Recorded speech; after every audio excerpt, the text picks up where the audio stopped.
Kutipan Babat Tanah Jawi tentang Geger Basino, episode ke-87 atau episode terakhir.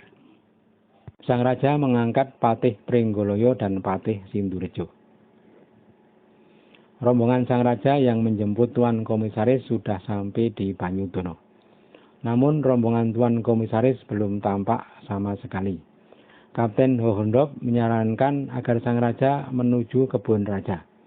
Tempat itu lebih baik dipakai untuk menjemput Tuan Komisaris. Sang Raja menerima saran Kapten Hohondop. Rombongan lalu bergerak ke kebun raja. Namun lagi-lagi rombongan Tuan Komisaris belum tampak sama sekali. Kembali Hohondop menyarankan agar Sang Raja meneruskan perjalanannya. Rombongan kemudian menuju Mojosongo. Di Mojosongo barulah rombongan Tuan Komisaris kelihatan. Ketika kedua rombongan sudah saling dekat, Tuan Komisaris turun dari kuda dan berlari ke arah Sang Raja. Setelah menyampaikan salam dan bersalaman, keduanya duduk sebentar. Tuan Komisaris berkata, "Saya beritahukan kepada Paduka, adik Paduka Pangeran Aryo Mangkubumi, Pangeran Ronggo, Pangeran Silarong, dan Pangeran Prangwadono sudah bersama dengan saya. Juga para bupati dan punggawas dari Semarang. Sekarang saya serahkan kepada Paduka." Sang Raja menyatakan banyak terima kasih. Keempat adik Sang Raja kemudian maju dan melakukan sungkem. Kedua rombongan kemudian melanjutkan perjalanan menuju Kartosuro. Ketika rombongan sampai di Banyudono, mereka berhenti untuk santap siang. Tuan Komisaris duduk berdampingan dengan Sang Raja menikmati jamuan makan dan minuman. Beberapa saat kemudian rombongan melanjutkan perjalanan. Sesampai di Kartosuro, kedua pembesar langsung masuk ke istana. Komisaris ditemui Kanjeng Ratu. Setelah beramah tamah secukupnya, kembali jamuan dikeluarkan. Tuan Komisaris kemudian mohon diri dan menuju pemondokan. Pondokan Tuan Komisaris kemudian mendapat kiriman jamuan lagi dari istana. Sangat hangat sambutan Sang Raja, sehingga jamuan terus keluar seperti aliran air. Tuan Komisaris dan para punggawa Kartosuro dari Semarang kemudian makan besar. Setelah menemani Tuan Komisaris bersantap, Ki Tirtowiguno dan Ki Wiryodiningrat minta pamit kembali ke rumahnya masing-masing. Pada saat itu Aryo Pringgoloyo sedang menderita sakit sehingga tidak ikut menyambut tamu.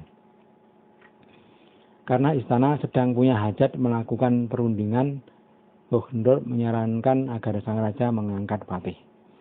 Untuk jabatan patih itu, Hohondop mengusulkan dua orang. Aryo Pringgoloyo sebagai patih kanan atau patih luar, dan Tirtowiguno sebagai patih kiri atau patih dalam. Adapun jabatan lama Aryo Pringgoloyo digantikan oleh Raden Wiryodiningrat, dan jabatan Tirtowiguno selanjutnya digantikan oleh Ki Reksoprojo. Sang Raja berkata pelan, "Baiklah, besok hari Senin saudara Komisaris persilahkan masuk ke dalam puri untuk menyaksikan pengangkatan patih." Kapten Hohondop berkata, "Kalau Paduka berkenan, lebih baik Paduka menunjuk seseorang untuk mendampingi Tuan Komisaris selama di Kartosuro. Karena selama ini sayalah yang melakukan." Sang Raja kemudian menyuruh Ki Tojoyo untuk menemui Tuan Komisaris. Tojoyo kemudian menuju pondokan Tuan Komisaris dan menyampaikan undangan dari Sang Raja. Hari Senin Tuan Komisaris dimohon hadir untuk menyaksikan pengangkatan Pringgoloyo dan Tirtowiguno, dan sekaligus mengangkat Raden Wiryodiningrat sebagai Wadono Mantri Ageng dan Reksoprojo sebagai Wadono Mantri Panumping. Tuan Komisaris berkata, "Terima kasih atas kepercayaan Sang Raja. Sampaikan salamku untuk Sang Raja." Tojoyo segera mohon diri dari pondok Tuan Komisaris. Pada hari Senin, Komisaris sudah hadir di istana. Sang Raja menyambut dan mempersilakan duduk. Sang Raja berkata, "Saudara Komisaris, aku akan mengangkat patih luar dan patih dalam. Si Pringgoloyo akan menjadi patih luar dan Tirtowiguno akan menjadi patih dalam. Adapun Kawedanan Ageng si Pringgoloyo selanjutnya akan dipegang oleh Wiryodiningrat, dan Kawedanan Panumping si Tirtowiguno akan dipegang oleh si Reksoprojo. Juga Surawiguna akan menjadi Wedana Gedung Kiwa. Tuan Komisaris lalu menyampaikan usulan agar sang raja mempunyai seseorang yang membawahi pasukan. Jangan sampai sang raja sendiri yang memerintah secara langsung, karena terlihat kurang patut bagi seorang raja. Setelah selesai berbincang, sang raja dan Tuan Komisaris pun bersiap ke bangsal pagelaran. Acara wisuda kedua patih akan segera dimulai. Sang raja kemudian bertahta di bangsal Pangrawit. Para punggawa lengkap hadir. Tuan Komisaris duduk di samping sang raja. Para mantri berjajar dengan takzim. Tampak muka-muka mereka menunduk menunggu sabda dari sang raja. Berkata sang raja, "Wahai segenap kawula Kartosuro, patuhilah perintahku. Mulai saat ini, si Pringgoloyo dan si Tirtowiguna aku wisuda sebagai patih. Pringgoloyo aku angkat sebagai patih kanan dan Tirtowiguna aku angkat sebagai patih kiri. Selanjutnya Pringgoloyo pakailah nama Adipati Pringgoloyo dan Tirtowiguna pakailah nama Adipati Sindurjo. Adapun Kawedanan Ageng sekarang dijabat oleh si Wiryo Diningrat. Kawedanan Panumping dijabat si Reksoprojo. Dan namanya aku ganti Tumenggung Kartonagoro. Si Surawiguna yang tak lain anak Tirtowiguna sekarang menjabat sebagai Wadana Gedong Kiri dan juga memakai nama bapaknya dulu, Tumenggung Tirtowiguna. Semua punggawa menjadi saksi dan siap mematuhi keputusan sang raja. Setelah acara wisuda selesai, sang raja masuk ke dalam puri. Tuan Komisaris pun mohon pamit kembali ke pondokan. Selanjutnya Adipati Sindurjo bersiap pindah ke kediaman Danurejan. Adapun Adipati Pringgoloyo kemudian menempati Kartonagaran yang letaknya di Kalitan. Pada saat itu Pangeran Mangkubumi minta tinggal di perumahan Kajoyo Sudirgan. Oleh sang raja sudah diizinkan.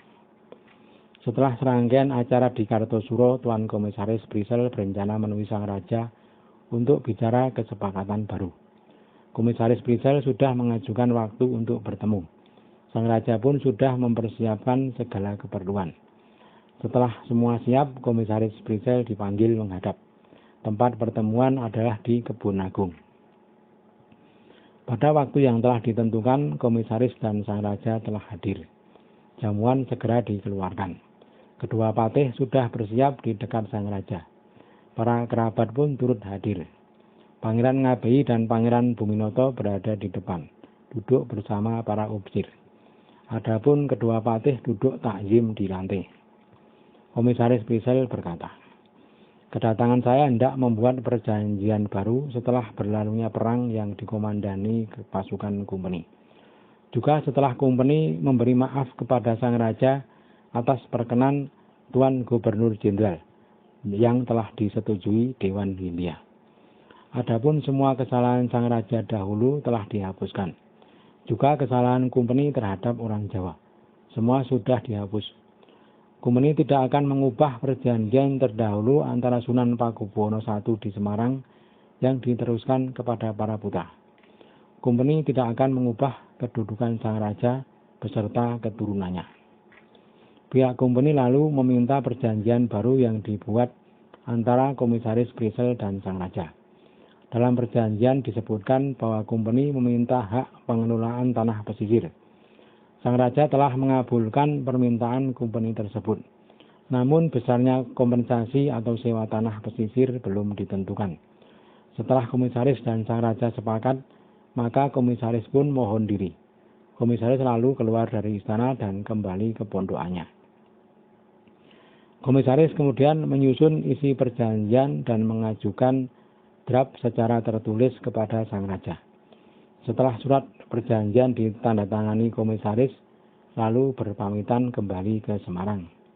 Sang raja kemudian menyertakan tukang pikul untuk membawa semua barang keperluan Tuan Komisaris selama dalam perjalanan menuju Semarang.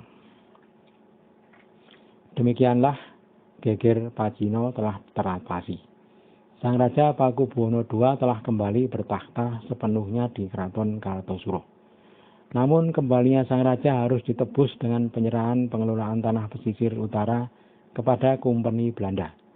Menurut perjanjian tersebut, Kompeni berhak atas tanah pesisir dengan sistem sewa, tapi besaran sewa belum ditentukan.